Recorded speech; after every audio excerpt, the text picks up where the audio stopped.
আসসালামু আলাইকুম, আদাব, নমস্কার। আজ আমরা অ্যালোভেরার আসলে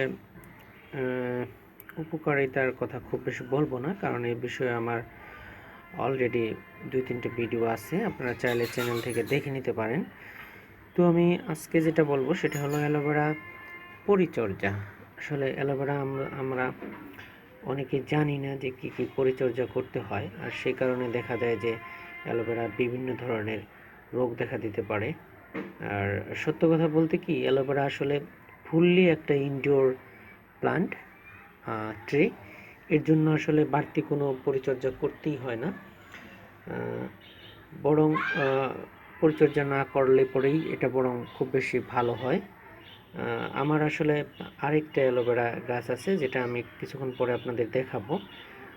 আমি একটা বিষয়ে লক্ষ্য করে দেখেছি যে অ্যালোভেরা খুব বেশি রোদযুক্ত জায়গায় রাখলে পরে বিভিন্ন ধরনের সমস্যা দেখা দেয়। সেটা এরকম হতে পারে যে পাতাটা লালচে হয়ে যায়, ইভেন সেটা মারাও যেতে পারে, যেটা আমি কিছুক্ষণ পরে আপনাদের দেখাবো। সেটা আমি ছাদে রেখেছিলাম এবং সেখানে প্রচুর পরিমাণে রোদ ছিল, আর যার কারণে যেটা হয়েছে, সেই গাছটা অনেকটা প্রায় মৃতপ্রায় অবস্থা ছিল। আমি এখান থেকে নেওয়ার পর আমি আমার বারান্দায় রেখেছি, এখন অনেকটা সতেজ হয়ে যাচ্ছে। আমি কিছুক্ষণের মধ্যেই আপনাদের সেটা দেখাবো। তো পরিচর্যার বিষয়ে কিছু কিছু জিনিস অবশ্যই করতে হবে। সেটা হলো যে অ্যালোভেরা গাছের গোড়ায় প্রচুর পরিমাণে এই ধরনের আগাছা জন্মায়, যে আগাছাগুলো আপনাদের এভাবে মাঝে মাঝে তুলে ফেলে দিতে হবে, পরিষ্কার করে রাখতে হবে।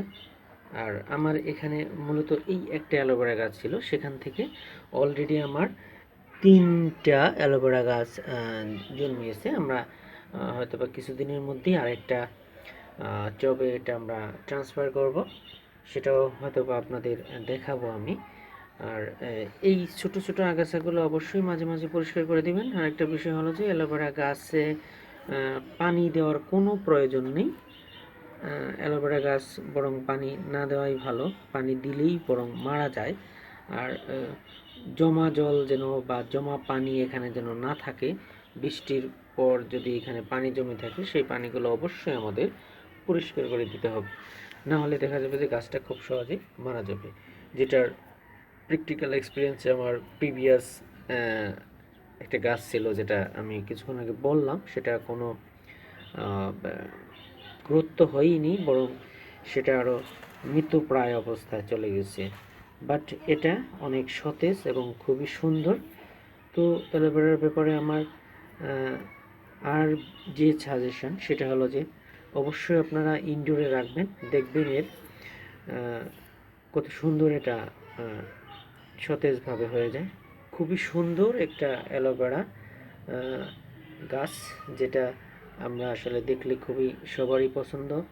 আর অ্যালোভেরা জেল আমাদের খুব উপকারে আসে, আমরা জানি খুব সহজেই আমরা এই পাতা থেকে জেলটা সংগ্রহ করতে পারবো। সেই জেলটা আমরা ত্বকে ইউজ করতে পারি অথবা চুলে আমরা ইউজ করতে পারি, এতে আমাদের চুলের গোড়াটা মজবুত হবে। এবং এটা আমরা খেতে পারি। বিশেষ করে অ্যালোভেরা জেলটা আমরা সংগ্রহ করি খুব সহজেই, যেটা আমার পূর্বের ভিডিওগুলোতে আছে, সংগ্রহ করে সেটা আপনারা নর্মালি খেতে পারেন অথবা সাথে চিনি মিশিয়ে খেতে পারেন বা নর্মালি খেতে পারেন। এটা বা খুবই উপকারী। আমরা আসলে রাস্তাঘাটে আমরা প্রচুর পরিমাণে দেখি অ্যালোভেরার শরবত বিক্রি হয়। এটা আসলে খালি পেটে খেলে পরে আপনি কোষ্ঠকাঠিন্য বা এই জাতীয়, মোট কথা হলো শরীরের অনেক অভূতপূর্ব উপকারে আসে। তো অ্যালোভেরা পরিচর্যা আরেকটা বিষয়, অনেক সময় দেখা যায় যে অ্যালোভেরা পাতায় এরকম এটা আসলে আমার ভেঙে গেছে বলে এরকম, বাট এখানে দেখা যায় যে কালো কালো ছোপ পড়ে যায়। সেই সময় আপনারা একটা কাজ করলে পরে খুব উপকার পেতে পারি। সেটা হলো যে আমরা যে পান খাই, পানের যে চুন, সেটা একটা পানির সাথে মিক্সড করে এখানে জাস্ট ছিটিয়ে বা একটু ধুয়ে দিতে পারে। সেক্ষেত্রে এই ধরনের ছত্রাক থেকে আমরা অ্যালোভেরা গাছকে রক্ষা করতে পারি। তো আমরা পরবর্তী ভিডিও আরও সুন্দর সুন্দর ভিডিও আপনাদের দিব। তো আমি বলেছিলাম যে আমার পূর্বের একটা গাছের অবস্থা, সেটা আমি দেখাচ্ছি এখন। যেটার কথা আমি বলেছিলাম, যেটা যখন আমি এটা রোদে রেখেছিলাম অর্থাৎ ছাদে, তখন যেটা হয়েছিল, এই গাছের এই যে পাতাগুলো আমরা দেখতে পাচ্ছি কেমনটা যেন লালচে কালারের হয়ে গিয়েছিল এবং এভাবে মৃত্যুব্রত অবস্থায় ছিল। তো তারপর আমি 1 সপ্তাহ আগে যখন আমি ইনডোরে নিয়ে এসেছি, অর্থাৎ বারান্দায় রাখার পর রোদ খুব একটা এখানে লাগেও না, আর আরেকটা বিষয় হলো এখানে আমি পানিও দিচ্ছি না, তাতে দেখা যাচ্ছে যে খুব দ্রুত আমার গাছটা আবার সতেজ হয়ে যাচ্ছে। তো পরিচর্যার বিষয়ে আসলে আমরা চাক্ষুষ একটা প্রমাণ দেখলাম, সেটা হলো যে এখানে অবশ্যই পানি দেওয়ার কোনো প্রয়োজন নেই, আবার খুব বেশি রোদেও রাখতে হবে না। তো অ্যালোভেরা গাছের ওই পরিচর্যা যদি আপনারা করেন, এই ধরনের আমার যে ভিডিওতে আপনারা যা শিখলেন বা জানতে পারলেন, এটা যদি আপনারা অবশ্যই ফলো করেন, তাহলে অবশ্যই আমি একটু আগে যে সতেজ সুন্দর একটা অ্যালোভেরা গাছ দেখালাম, ওরকম গাছের আপনারাও বাসায় খুব সহজেই চাষ করতে পারবেন। এটাই ছিল অ্যালোভেরা চাষের আসলে মূল রহস্য, যেটা প্র্যাকটিক্যালি আমি আপনাদের দেখিয়ে দিলাম। আশা করি আপনারা বুঝতে পেরেছেন। আর আমার এই ভিডিওগুলো বা এই ধরনের সুন্দর সুন্দর ভিডিও আপনাদের যদি ভালো লেগে থাকে, অবশ্যই আমার চ্যানেলকে লাইক, কমেন্ট, শেয়ার করবেন, যাতে ভবিষ্যতে আমরা আরও সুন্দর সুন্দর এরকম ভিডিও আপনাদের উপহার দিতে পারি। তো এই গাছটা পরবর্তীতে আমি দেখাবো কতটা সতেজ হলো।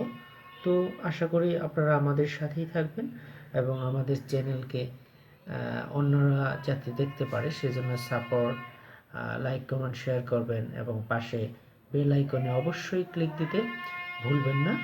তাহলে হবে কি, পরবর্তীতে আমি যখন নতুন নতুন ভিডিও দিব সবার আগে আপনারা দেখতে পাবেন।